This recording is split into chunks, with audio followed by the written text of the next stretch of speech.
ना। पहला सब्जेक्ट है ज्ञान। आपका मतलब यह है कि थर्ड आई जो है वो है दिव्य ज्ञान। हाँ, वो उससे ही आप परमात्मा से, आत्मा परमात्मा से जुड़ जाए, वही दिव्य दृष्टि। मैंने जो प्रोसीजर की है जी। वो मैं आपको बताता हूँ। ठीक है। मैं घर गृहस्थ में संसार में रहकर इनकम टैक्स लॉयर की प्रैक्टिस करते हुए भी मैंने आत्मस्वरूप की बहुत प्रैक्टिस की, दिन रात कई साल लगे मुझे। और आत्मस्वरूप की प्रैक्टिस होते होते मुझे इतने अच्छे अनुभव हुआ कि मेरा जीवन लौकिक से अलौकिक बन गया। ठीक है और जो आत्मस्वरूप में इतनी कॉन्फिडेंस आता है जी। कि तुम जो चाहे कर सकते हो, क्योंकि आत्मस्वरूप में सब रिकॉर्ड पड़ा है ना आत्मा। और ये कोई नहीं कर पाएगा, साधारण आत्मा नहीं कर पाएगी। मैंने आत्मा की कई कैटेगरी बताई है। सही हो। ये आत्माओं की कोई थर्ड क्लास क्वालिटी की आत्मा ये काम नहीं करेगी। ठीक है। ये जो बेहद की आत्मा होगी, कौन? हाई क्वालिटी आत्मा होगी।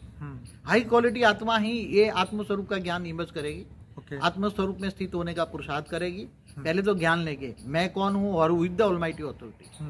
वो कोई शिव, महाशिव, परमाशिव के चक्कर में नहीं पड़ेगा, वो सीधा ऑलमाइटी ऑथोरिटी को चक्कर में पड़ेगा। दुनिया कितनी बड़ी है, बेहद का विश्व कितना बड़ा है आज साइंस के हिसाब से और शास्त्रों के हिसाब से। अनंत कोटि ब्रह्मांड क्या है, गैलेक्सी, यूनिवर्स, मल्टीवर्स क्या है, इससे ऊपर की भी दुनिया हो सकती है। बेहद का विश्व है। तो आत्मा और परमात्मा, परमात्मा माने सीधी सादी बात नहीं, ऑलमाइटी ऑथोरिटी। तो तुम आत्मस्वरूप बनने के लिए पहली विधि है आत्मस्वरूप बनना है। जब आत्मस्वरूप, जब बेहद की आत्मा है तो उसके अंदर धीरे धीरे धीरे धीरे बहुत लंबा समय है, कोई ये साधारण बात नहीं है। मैंने बहुत मेहनत लगाई उसमें। फिर भी मैंने कर्मयोगी जीवन बिताया। गीता में भी ये कर्मयोगी बोला है। काम का धंधा छोड़ छाड़ के नहीं बैठना है। अब जो अपने स्थूल लौकिक में रचना की है तो क्या उस रचना को छोड़कर जंगल में नहीं भागना है? जैसे गौतम बुद्ध ने एक बच्चा था छोड़ के भागे, महावीर स्वामी एक बच्चा छोड़ के भागे, ऐसा नहीं बनना है हमें। हमारी जिम्मेदारी से भागना नहीं है। गीता में कहा गृहस्थाश्रम सबसे बड़ा आश्रम है। क्या है? गृहस्थाश्रम सबसे बड़ा आश्रम। मगर जो घर में फंसे हैं, कर्मों से बंधे हैं, तो घर गृहस्थ में रहकर आप आत्मस्वरूप की अनुभूति करें। और आत्मस्वरूप की जब झग जाएगा, तीसरी नेत्र जब जाएगी, दिव्य नेत्र जब जाएगा, उसको दिव्य नेत्र भी कहते हैं, दिव्य दृष्टि आएगी। तो बाबूजी, आत्मा यहाँ बैठ के जब उसका आत्मा स्वरूप का बन जाएगा तो क्या वो अनंत ब्रह्मांडों से उसका कनेक्शन हो जाएगा? हाँ। क्या वो उसको वो दिख सकता है? बहुत अच्छा क्वेश्चन है। बहुत जब आत्मस्वरूप की अनुभूति हो जाएगी ना, तो अंदर जो आत्मा के अंदर जो रिकॉर्ड पड़ा है, अगर इस ब्रह्मांड की आत्मा है तो उसको इस ब्रह्मांड दिखेगा पूरा। क्या दिखेगा? अगर गैलेक्सी से आई हुई आत्मा है, महाशिव की कैटेगरी की है, तो पूरा गैलेक्सी दिखेगा, आकाश गंगाएं दिखेगी, अनंत कोटि ब्रह्मांड दिखेगा। अगर यूनिवर्स की आत्मा है तो पूरा यूनिवर्स दिखेगा उसको। ठीक है। और मल्टीवर्स की आत्मा है तो मल्टीवर्स दिखेगा उसको। और ऊपर ग्रेट मल्टीवर्स से ऊपर की बेहद की आत्मा है तो उसके बेहद के कला का ब्रह्मांड धीरे धीरे दिखने लगेगा। ये तो बहुत बढ़िया बात बोली। हाँ, वो तो क्योंकि आत्मा में जब रिकॉर्ड पड़ा है ना। हाँ। मैंने ये खुद, मैं जो बोल रहा हूँ ये मेरा प्रैक्टिकल एक्सपीरियंस है। मैं कोई बुक से पढ़ी हुई बातें मैं नहीं बोल रहा हूँ मैं। ठीक है। ये कहीं बुक में नहीं लिखा है। जब वो तो बोलता है त्राटक विधि से तीसरी नेत्र खोलो, तीसरी विधि खोलो, यहाँ तो सीधा आत्मस्वरूप की बात है। मैं समझता हूँ भगवान कृष्ण ने, जो ऑलमाइटी ऑथोरिटी ने जो आत्मा परमात्मा का ज्ञान दिया ना, हाँ जी, उससे आगे कोई कुछ है ही नहीं। दो शब्दों में सार है। क्या है? सभी शास्त्रों का सार क्या है? सभी वेदों शास्त्रों का सार क्या? आत्मा और परमात्मा। ठीक है। तुम आत्मा हो, अपने आप को जानो, आत्मस्वरूप करो। अरे आत्मा जग जाएगी तो तुम्हारा सूक्ष्म शरीर, कारण शरीर, महाकारण शरीर, परम महाकारण जग जाएगा। क्या बनोगे? बिल्कुल अंत में। और परम, उसके साथ परम शांति के वाइब्रेशन भी फैलाओ।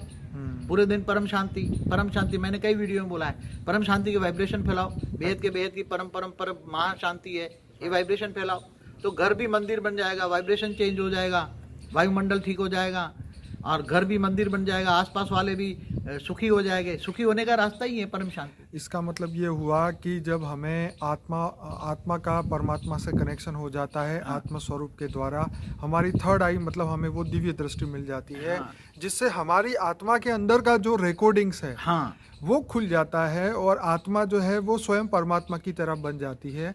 वो अपने ओरिजिनल स्वरूप को जान लेती है। आत्मा ही सीधी परमात्मा बन जाती है। मैं बताऊं आपको जी, एक बात बताऊं, लोग साधु संत कहते हैं ना कुंडलिनी जागृत करने के लिए हजारों साल तपस्या करते हैं ना। हाँ जी। तो कहते हैं कि आत्मस्वरूप मतलब 8वां आज्ञा चक्र माना आत्मा खुल गई ना, आज्ञा चक्र खुल गया ना। हाँ जी। उसके लिए 7 चक्र खोलते हैं। तो आठवां चक्र आत्मा अगर खुल गई जो तो आत्मा, सहस्त्र चक्र बोलते वही हाँ? सहस्त्र। तो आत्मा से ऊपर सहस्त्रागार है ना। ओके। जब आत्म स्वरूप हो गया तो आत्म स्वरूप की इतनी तेज होती है, अंदर प्रकाश होता है, परम प्रकाश होता है। हाँ। आत्मा परम प्रकाश की बनी है तो, हाँ। अगर आकाश तत्व की बनी है तो ये नहीं करेंगे। ओके। आकाश की बनी है तो भी नहीं है, परम प्रकाश की बनी है आत्मा, इनकी बात कर रहा हूँ। ओके। जो हाई क्वालिटी आत्मा है, विशेष आत्मा है, ओके। इनकी बात कर रहा हूँ। Right. तो उसके अंदर इतनी, उसका सहस्त्रागार खुल जाएगा। तो जहां से वो निकली वो सहस्त्रागार, जैसे आपका टीवी का एंटीना होता था ना पहले पुराने जमाने डिश टीवी, बड़ा बड़ा डिश एंटीना होता है ना टीवी का, गोल क्या बोलते हैं डिश। उसको? हाँ जी, हाँ जी पहले नहीं, पुराने जमाने में एंटीना होता था। जी। अभी आज भी डिश लगाते हैं ना ऊपर। जी तो ये सहस्त्रागार तुम्हारी डिश है, क्या है? आत्मा की, जी। आत्मा की डिश है। वो एंटीना खुल जाएगा। ओके। एंटीना खुल जाएगा तो तुम्हारी आत्मा में विजन आएंगे ऊपर से। कहाँ से आएंगे? कि गैलेक्सी दिखाई देंगी, यूनिवर्स दिखाई देगा, मल्टीवर्स दिखाई देगा। फिर तुम्हारे पास ओरा इतना बढ़ जाएगा कि तुम्हारा ओरा इतना बढ़िया हो जाएगा कि तुम जो चाहे वो सोचो, वो संकल्प सिद्धि आ जाएगी। राइट। मगर तुम फिर नेगेटिव सोचना ही बंद कर दोगे। क्या बंद दोगे? सोचना ही बंद फिर तुम्हारे अंदर एक ही लक्ष्य रहेगा कि विश्व परिवर्तन, विश्व परिवर्तन। जैसे मेरी जिंदगी का एक लक्ष्य बन गया। फिर जी। ऐसे तो बचपन से था कि मैं दुनिया बदल दूं, हाँ। मगर वो बदलने के लिए मैंने विधि सीखी। दुनिया कैसे बदले? तो सच। पहले खुद आत्मस्वरूप बनो। क्या? स्व परिवर्तन से विश्व परिवर्तन। स्व परिवर्तन से विश्व परिवर्तन होगा। तो मैंने ये बहुत टाइम आत्मस्वरूप में किया। फिर आत्मस्वरूप खुला तो आत्मस्वरूप के अंदर जो आत्मा, जहां से भी उसका सर्जन हुआ है आत्मा का, वहां से रिकॉर्ड तुम्हारा खुल जाएगा। तो ये बापूजी आपने पूरी फाइल खुल जाएगी। बहुत बढ़िया बात बोली कि आत्मा हद की है तो हद की